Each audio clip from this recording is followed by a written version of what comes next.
Hello students, आज का हमारा टॉपिक संधि। और इससे पहले हम स्वर और व्यंजन संधि के विषय में पढ़ चुके हैं और जो स्वर संधि के और व्यंजन संधि के भेद हैं, उनके बाद जो थर्ड संधि आती है हमारी है वो विसर्ग संधि। और आज हम विसर्ग संधि के विषय में विस्तार रूप से पढ़ने जा रहे हैं। इससे पहले कि यदि आपको वीडियो देखनी है स्वर संधि या व्यंजन संधि की, तो आपको डिस्क्रिप्शन में आपको जो लिंक दी हुई है वहाँ आप जाकर के उसे डाउनलोड कर सकते हैं और देख सकते हैं। इसके बाद जो विसर्ग संधि है, विसर्ग संधि किसे कहते हैं?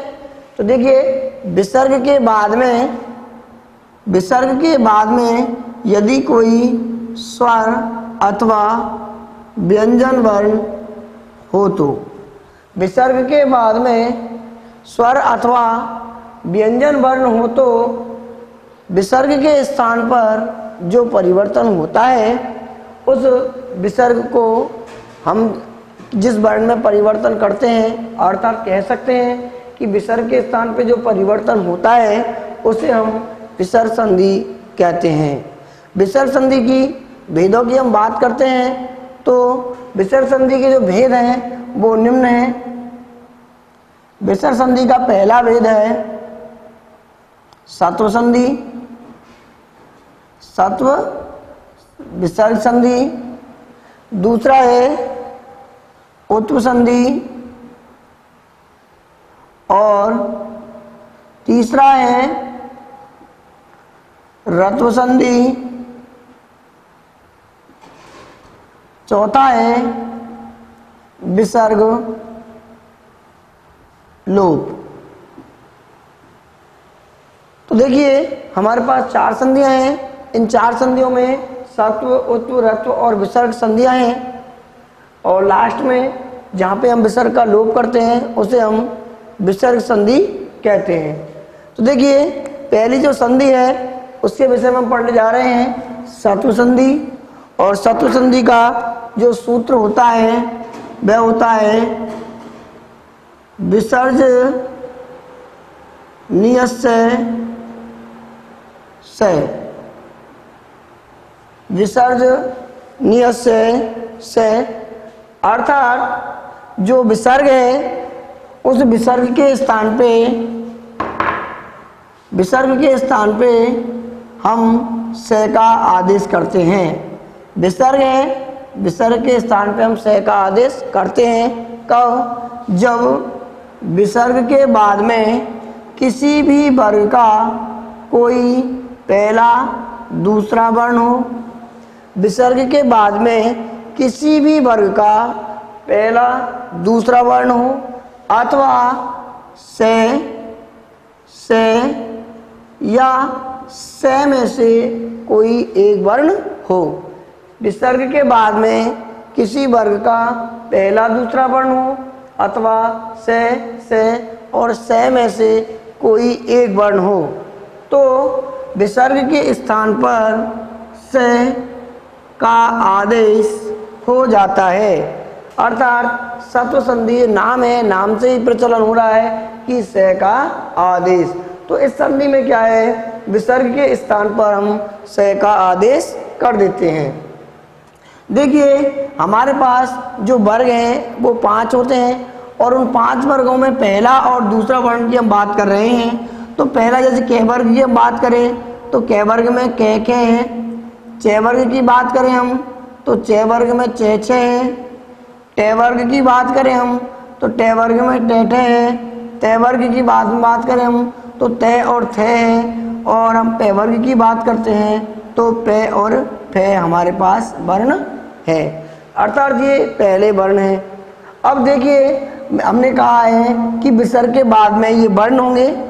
अब यदि विसर्ग के बाद में च या छ में से कोई एक वर्ण आ जाए, विसर्ग के बाद में इस जगह पहले दूसरे वर्ण में पहला ये दूसरा जो वर्ण है वहाँ पे च या छ में से कोई वर्ण आता है तो जो से है, इस से के स्थान पे हम क्या है, से वर्ण का प्रयोग करेंगे।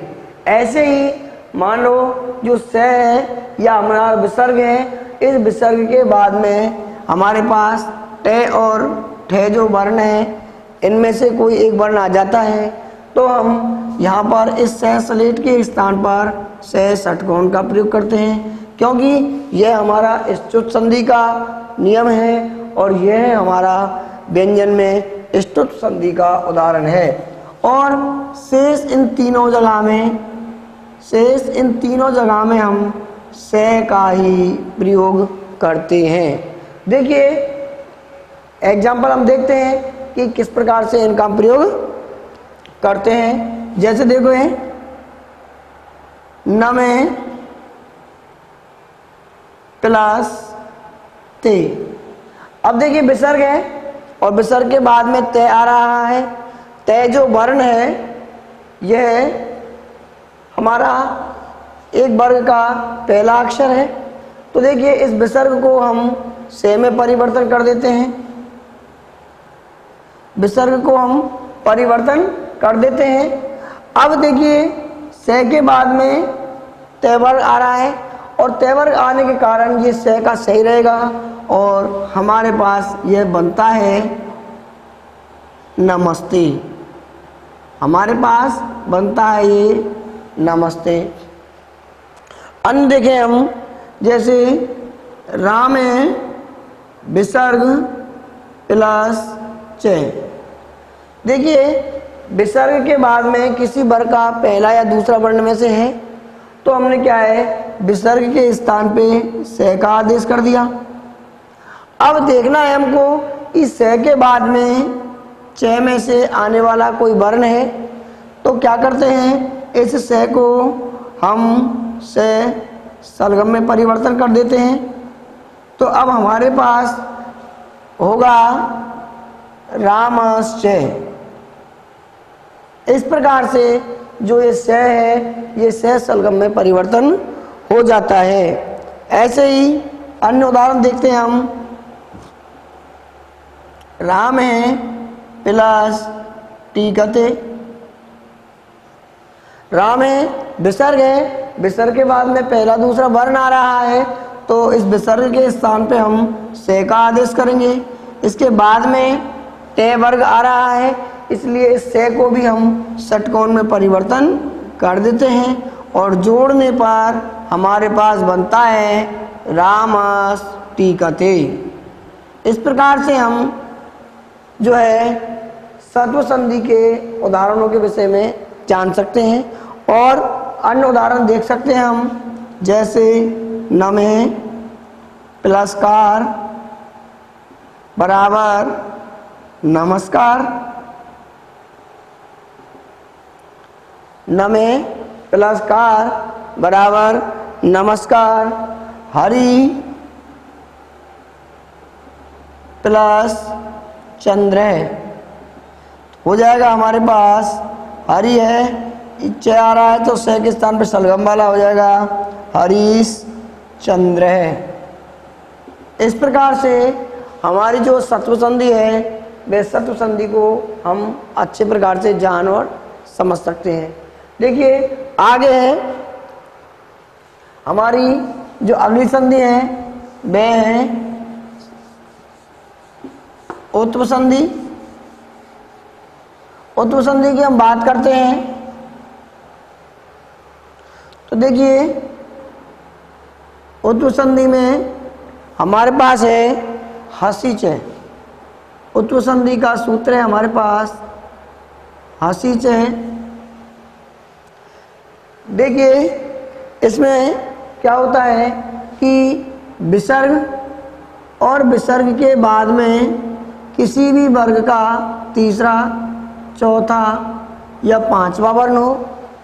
विसर्ग और विसर्ग के बाद में किसी भी वर्ग का तीसरा चौथा पांचवा वर्ण हो या ये वे रे ले है हो या ये वे रे ले है हो अथवा स्वर ए हो अथवा स्वर ए हो। तो देखिए इस विसर्ग के स्थान पर हम ऊ का आदेश करते हैं। अब इस विसर्ग से पहले हमारे पास क्या है, ए देखने को मिलता है। विसर्ग से पहले हमको क्या देखने को मिलता है, ए। तो हम कह सकते हैं ए विसर्ग के बाद में किसी भी वर्ग का तीसरा, चौथा या पांचवा अक्षर हो, या यह वह रेले है, अथवा हमारे पास स्वर ए हो, तो हम इस विसर्ग को ऊ में परिवर्तन कर देते हैं। इस विसर्ग को ऊ में परिवर्तन कर देते हैं। अब देखिए ये ए है और ये ऊ है। अब हमारे पास ए और ऊ जब मिलते हैं, ए और ऊ जब मिलते हैं तो हमारे गुण संधि का नियम होता है, और गुण संधि में क्या है, ए और ऊ मिलकर के ओ हो जाता है। तो देखिए हम यहाँ पे क्या है, इन ए और ऊ को मिलाएंगे तो हमारे पास ओ हो जाता है। अब देखने बात यह है, देखने योग्य कि यदि ओ के बाद में क्या आ रहा है, ए। अब यदि ओ के बाद में क्या आता है, ए आता है, तो इस ए के स्थान पे हमने अवग्रह का आदेश कर देते हैं, क्योंकि हमने देखा है पूर्व रूप संधि में होता क्या है कि ए और ओ के बाद में यदि ऐसे शुरू होने वाला कोई वर्ण होता है तो उस ए को हम पूर्व रूप संधि के अनुसार अवग्रह में परिवर्तन कर देते हैं। तो इस प्रकार से क्या है कि हम इस ए को अवग्रह में परिवर्तन कर देते हैं। जैसे उदाहरण है हमारे पास शिव प्लस बंद, शिव प्लस बंद। अब देखिए शिव में ए के बाद में विसर्ग है और उसके बाद में यह व रेल में से वे आ रहा है। तो यहाँ पे हमने क्या किया, इस विसर्ग को हम ओ में परिवर्तन कर देंगे और जोड़ने पर हमारे पास होगा यह शिवो बंदे, शिवो बंदे। ऐसे ही मान लो हमारे पास नमः प्लस नमः, नमः प्लस नमः। नमः जो है इसके बाद में ए के बाद विसर्ग आ रहा है और उसके बाद में तीसरा, चौथा, पांचवा वर्ण है, अर्थात उसका जो पांचवा वर्ण है वह आ रहा है। तो अब इनको जोड़ते हैं, अर्थात इनके स्थान पे हमने ओ को परिवर्तन कर दिया है, तो हमारे पास हो जाएगा नमो नमः। इस प्रकार से हमने विसर्ग के स्थान पे ऊ अर्थात ओ का आदेश कर दिया है और हो जाता है हमारे पास नमो नमः। इसके बाद में अगला हमारे पास उदाहरण है यशोदा, यश प्लस दा। देखिए यश दा, इसमें क्या है कि हमारे पास विसर्ग से पहले ए है और उसके बाद में तीसरा अक्षर आ रहा है। तो हमने क्या है, विसर्ग को ऊ में परिवर्तन कर देते हैं, तो हमारे पास हो जाएगा यह यशोदा। अब बात करते हैं कि यदि ए के बाद में विसर्ग तो आता है, ऊ तो बनता ही है, यदि ऊ के बाद में यदि ए आता है तो यह कैसे परिवर्तन होता है। तो देखिए यह परिवर्तन है जैसे हमारे पास के प्लस अपी, के प्लस अपी। के जो है वह विसर्ग है और के विसर्ग के बाद में ए आ रहा है, तो हमने के ए क्यों कर दिया अपन ने को, और को के बाद में ए आ रहा है तो हो जाएगा अपी, और हमारे पास संपूर्ण बनता है को अपी। ऐसे ही हम कह सकते हैं रामो रामे प्लस अहम। रामे विसर्ग के स्थान पे ओ हो जाएगा तो हो जाएगा रामो, और ओ के बाद में ए आ रहा है तो ये हो जाएगा पूर्व रूप, और हमारे पास संपूर्ण पद बनेगा रामो अहम। अन्य उदाहरण और देख सकते हैं हम, आते हैं प्लस अपी आते हैं, प्लस अपी बराबर आतो अपी, आतो अपी। अब देखिए कभी कभी हमारे पास यह भी देखने को मिलता है कि जो यह समस्या उत्पन्न होती है कि यदि हमको ऐसा उदाहरण देखने को मिले तो हमें वहाँ उत्व संधि करनी है अथवा पूर्व रूप संधि। यदि उत्व संधि करेंगे हम वहाँ पर, यदि उत्व संधि करते हैं या पूर्व रूप करते हैं तो ऐसा होता है हमारे पास संस्कृत के नियम के अनुसार कि जो संधि का नियम हमारे पास पहले उपस्थित होता है वह संधि हमारे पास पहले घटित होती है। तो देखिए हम पूर्व रूप संधि के बारे में पहले जान चुके हैं सुर संधियों में, तो इसलिए हम यहाँ पे इसे पूर्व रूप संधि पहले इसकी प्राथमिकता देंगे। यदि हम दोनों ऐसे लिख देते हैं उत्तर पूर्व रूप तो भी हमारा बिल्कुल सही होगा, उत्तर पूर्व रूप जो भी है वह बिल्कुल हमारा सही है। इस प्रकार भी हम इसको लिख सकते हैं। तो देखिए हमारे पास उत्व संधि है, उत्व संधि के हमने जो परिवर्तन होता है वह कैसे होता है ये हमने उदाहरणों के माध्यम से पढ़ लिया है। इसके बाद जो लास्ट और हमारी संधि है ये और नेक्स्ट है वो है रत्व संधि। रत्व संधि है, रत्व संधि में क्या होता है,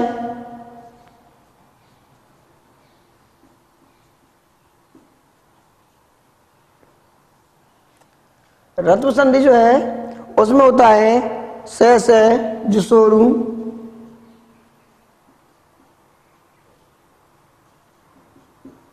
से जुसोरू। इसका सूत्र है से जुसोरू, अर्थात जो विसर्ग है, विसर्ग जो है उसका क्या हो जाता है रे, विसर्ग का रे होता है। कब?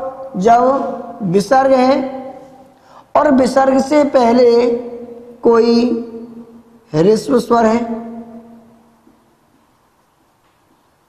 अर्थात ह्रस्व स्वर के बाद में विसर्ग हो और विसर्ग के बाद में किसी भी वर्ग का तीसरा, चौथा, पांचवा अक्षर हो, किसी भी वर्ग का तीसरा, चौथा, पांचवा अक्षर हो, या है, यह, वह, रे, ले में से भी कोई एक वर्ण हो। दोबारा देखते हैं, ह्रस्व स्वर के बाद में विसर्ग है और विसर्ग के बाद में तीसरा, चौथा, पांचवा वर्ण हो, किसी भी वर्ग का तीसरा, चौथा, पांचवा वर्ण हो, या है, यह, वह, रे, ले में से कोई एक वर्ण हो। तो क्या करते हैं, इस विसर्ग के स्थान पर हम रे का आदेश कर देते हैं। इस विसर्ग के स्थान पर हम रे का आदेश कर देते हैं। जैसे ज्योति प्लस गमय, प्लस ज्योति प्लस गमय। अब देखिए विसर्ग है, विसर्ग से पहले ह्रस्व स्वर आ रहा है ई, तो हमने विसर्ग के स्थान पे क्या कर दिया रे। अब उसे जोड़ते हैं तो बनता है हमारे पास ज्योति गमय। क्या बनता है? ज्योतिर्गमय। इसके बाद अन्य उदाहरण की यदि बात करते हैं हम, आयु विद्या। आयु विद्या का मतलब है आयु विसर्ग है और जो यू है इसमें छोटा ऊ दे रखा है, इसलिए अपन क्या करते हैं इस विसर्ग के स्थान पे रह करेंगे और हमारे पास पूर्ण रूप जो शब्द बनेगा वह बनेगा आयुर्विद्या, आयुर्विद्या। इसके बाद अन्य बात करें हम, अन्य जो उदाहरण है इसकी बात करें, धनुर्धर है,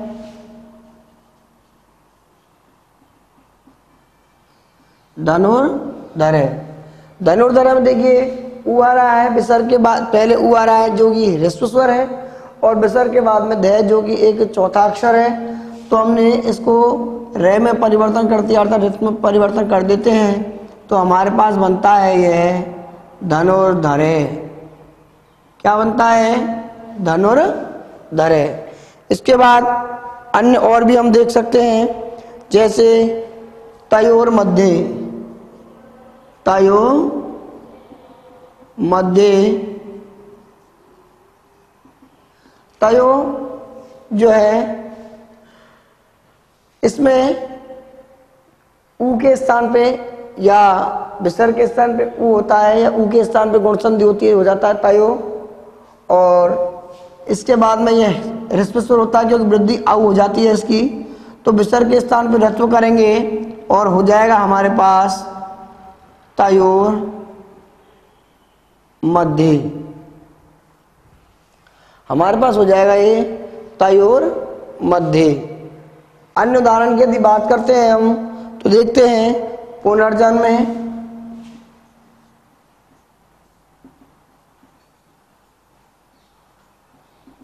तो हमारे पास बनता है ये पुनर्जन्म में।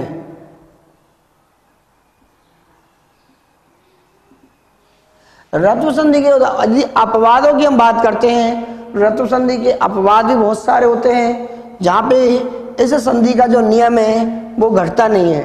जैसे अंत प्लस राष्ट्रीय, अंत प्लस राष्ट्रीय, विसर्ग ए आ रहा है जो कि ह्रस्व स्वर है तो रे कर देंगे तो हो जाएगा ये अंतरराष्ट्रीय, अंतरराष्ट्रीय। अन्य उदाहरण देखिए, अपवाद की बात करें, पुनः आगमन,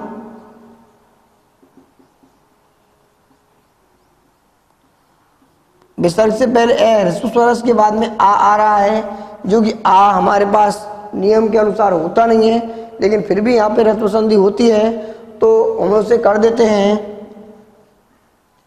पुनरागमन, पुनरागमन। इस प्रकार से जो है हमारे पास ये संधि है, ऋत्व संधि कंप्लीट होती है। इसमें हम स्वर को भी यदि आता है, यदि स्वर आ जाता है तो उस स्वर को हम जो रे है, रे में स्वर को हम जोड़ देते हैं। तो इस प्रकार से स्वर आने पर भी यदि विसर्ग ह्रस्व के बाद में स्वर आ रहा है तो स्वर के स्थान पर बन रहे उसमें जोड़ देंगे।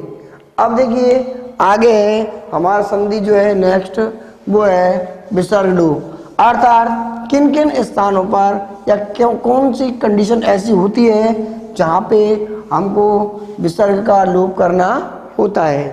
पहला नियम है विसर्ग लोप का कि से विसर्ग या एसह के बाद में, पहला जो उसका नियम है विसर्ग लोप का, वह से या एसह के बाद में यदि कोई व्यंजन से प्रारंभ होने वाला वर्ण हो।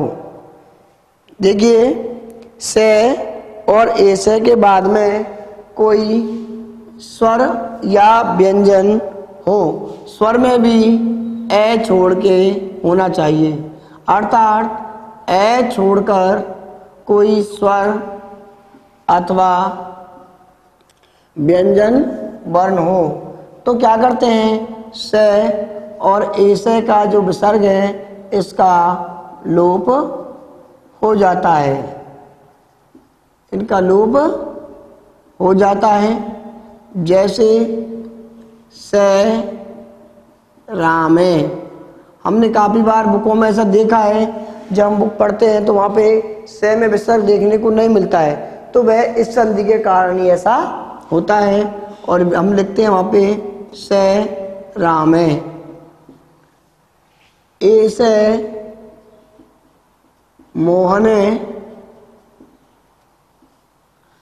ऐसे मोहने, इस प्रकार से हम विसर्ग का लोप कर देते हैं। इसका जो दूसरा नियम है वह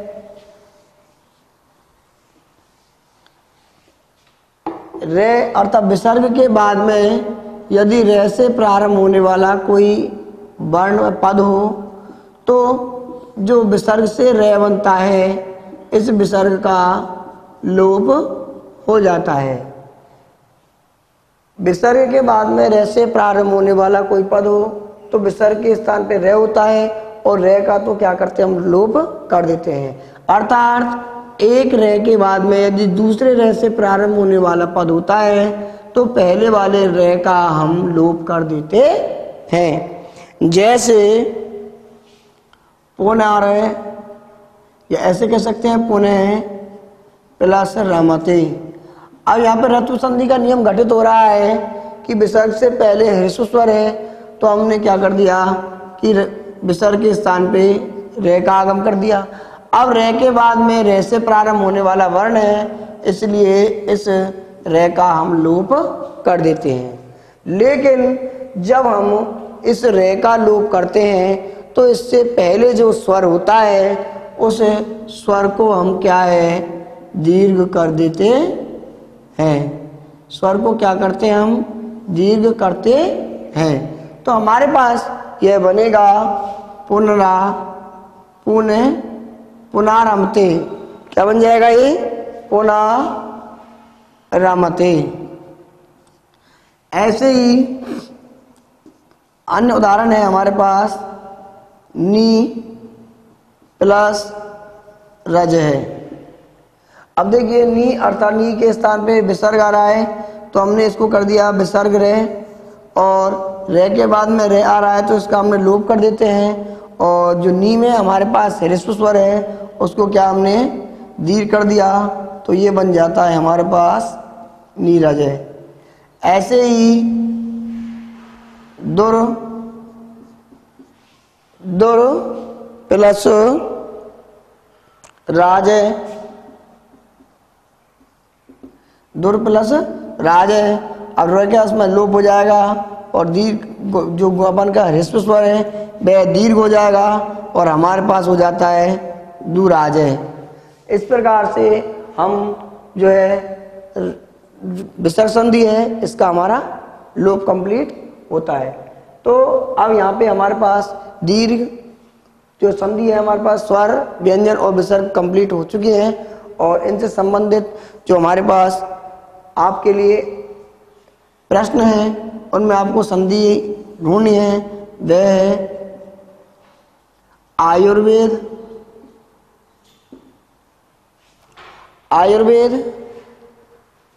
पुनर्जन्म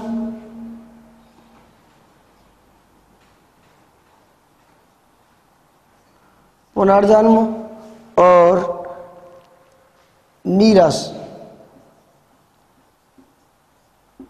इनमें आपको संधि कौन सी है संधि विच्छेद आपको करना है और संधि का नाम आपको बताना है। कमेंट बॉक्स में आप जरूर अपना नाम, जब आप लाइव वीडियो देख रहे हैं तो वहाँ भी अपना नाम लिखें और अपनी अटेंडेंस दें। इसको देखना आप सबके लिए अनिवार्य है।